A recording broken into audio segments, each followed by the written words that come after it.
The गजब हरियाणा देखने वाले सारे दर्शकों ने मंजीत कोतखीर और हम फिलहाल जींद जिले के बेलरखा गांव में हैं और आप सभी को पता है कि जो पंचायती चुनाव है उसमें उम्मीदवार हैं जो प्रत्याशी हैं बढ़ चढ़ के भाग लेने लग रहे हैं। ये हमारा गिला मास्टर जी पृथ्वी सिंह जी हैं, तो ये भी बहुत बढ़ चढ़ के भाग ले रहे हैं। गांव में प्रत्याशी हैं, इन तक बातचीत करें कि कुछ मुख्य एजेंडा लेकर चल रहे हैं कि कुछ गांव में समस्या लगी है, गांव में जाओ हैं वोट मांगने जाओ हैं, तो गांव वाले के कुछ समस्या भी रखा है, कोई गांव में समस्या भी सारी बातचीत करांगे। राम राम मास्टर जी। राम राम जी, राम राम।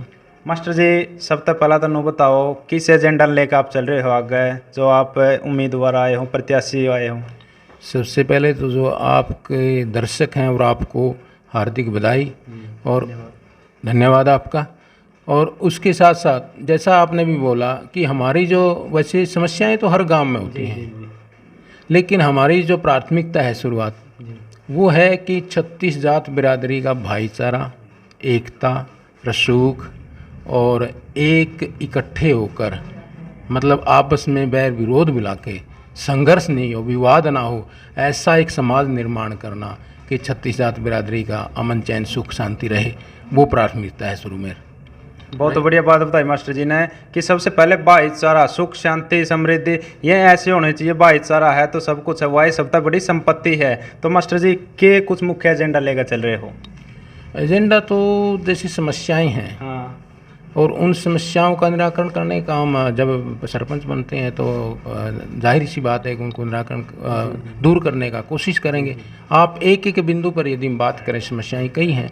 जैसे कई लोगों को जिस तरह हम देखते हैं कि हमारे गांव के अंदर भी दूसरे गांव में जैसे समस्याएं तो हमारे गांव में भी हैं कि जो ऊपर वाली बस्ती है, अक्सर देखा गया है कि ऊपर वाली जितनी बस्ती है वहाँ पर पानी नहीं पहुँच पाता। मास्टर जी एक मिनट पूछना चाहूँगा, ऊपर वाले कुछ ऊंचाई पे है या कुछ किस तरह है? जो ऊपर बसते हैं लोग, हाँ। यानी गांव की जो ऊपरी बस्ती है वहाँ पर पानी नहीं पहुँच पाता, और पानी एक ज़रूरत की चीज़ है जी मास्टर जी, क्योंकि पानी के बिना जीवन नहीं है। जी जी जी। तो बहुत मुश्किल होती है और वहाँ पानी नहीं पहुँचता, कई बार तो हफ्ता पानी नहीं पहुँच पाता। तो कैसे वो जीवन बहुत मुश्किल हो जाता है उनके लिए, और बाहर से दूर से उनको पानी लेके आना पड़ता है जी। और दूसरी समस्या क्या है मास्टर जी? दूसरी समस्या अक्सर देखा गया है कि लोगों के सामने से सवाल आते हैं कि ज़रूरतमंद जो लोग हैं, गरीब जो तबका है, बीपीएल कार्ड नहीं है उनके जी, तो उनके बीपीएल कार्ड भी बनाने का हम प्रयास करेंगे। जी। मास्टर जी पानी की क्या आपने, एक मिनट रोकना चाहूँगा, आपने पानी का हल किस तरह करोगे आप, क्योंकि जो ऊपरली बस्ती है वोड़ा तो पानी पहुँचता नहीं, किस प्रकार आप सॉल्यूशन करोगे अगर भविष्य में सरपंच बना था?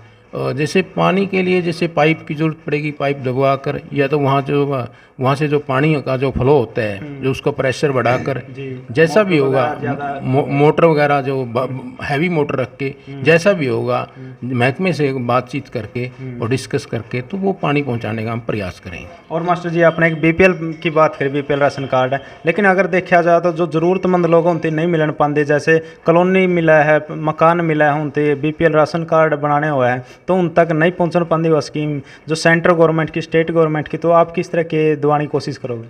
देखिए, जहाँ तक एज ए सरपंच और पंचायत के रूप में कोई ऐसा ड्राफ्ट बना के हमको देना होगा, या हमने कुछ लोगों के जो ज़रूरतमंद जो लोग हैं उनके नाम देने होंगे, तो प्रायोरिटी हमारी रहेगी सबसे पहले बीपीएल कार्ड उनको मिले जिनकी उनकी ज़रूरत है जी।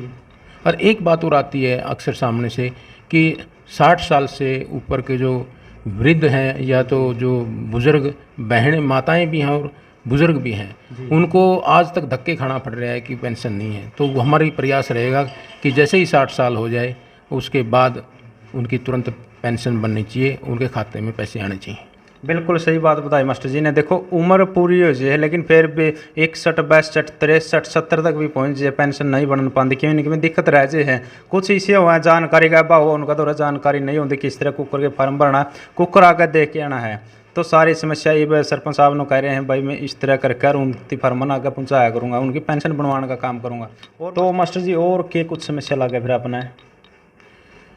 जैसे स्कूल की बात है तो स्कूल में हमारे ही गांव के प्रिंसिपल हैं, बहुत अच्छे प्रिंसिपल हैं, यहाँ पर बहुत अच्छा माहौल तैयार किया है। तो जो भी टीचर्स की कमी है उनसे टीचर्स की कमी को पूरा करेंगे, जैसे जिस अनुपात में बच्चों के अनुपात में जो टीचर्स होते हैं उनको पूरा हम करने का प्रयास करेंगे।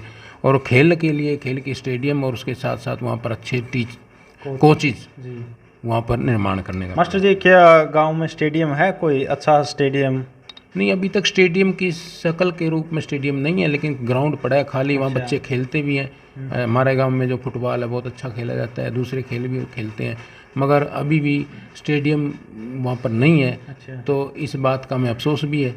तो वहाँ पर स्टेडियम भी होना चाहिए और वहाँ पर खेलने के लिए खिलाने के लिए अच्छे अच्छे कोच भी आने चाहिए। तो ये सिफारिश करेंगे गवर्नमेंट से। मास्टर जी, एक गांव में बड़ी समस्या रहा है कि चोरी की वारदात बार बार आवा है। कनिया घोड़ा गाड़ी चोर ली, बाइक ठह ली, भैंस खोल ली, और चोरी की बड़ी वारदात है। एक थोड़ा बहुत और भी जो महिला है उनका ऐसा मैटर हो जाए है जो सीसीटीवी वगैरह में कैद हो जाए। तो क्या कुछ ऐसी सुविधा करोगे, स्ट्रीट लाइट या फिर सीसीटीवी वगैरह की सुविधा? बिल्कुल सही फरमाया आपने। वे आए दिन चोरी की वारदात बढ़ रही हैं जी। और बहुत परेशान हो रहे हैं लोग।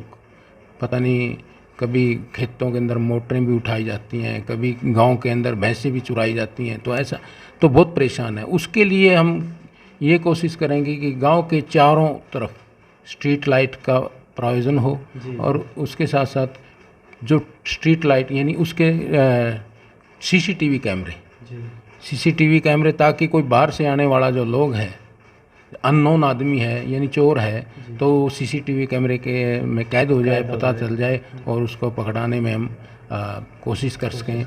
और हमारे जो उसके बाद भी हमारी कोशिश रहेगी कि गांव के अंदर ऐसा चौकीदार भी रखा जाए जो रात को गश्त मारे, और ये जो वारदातें हैं चोरी की वो कम ही नहीं बल्कि ना ही हो। बिल्कुल अच्छी बात है मास्टर जी। चोरी बहुत ज़्यादा हुआ गाँव में, और उसका रोकथाम हो इसके सीसीटीवी, और फिर ऊपर से चौकीदार लग जाए।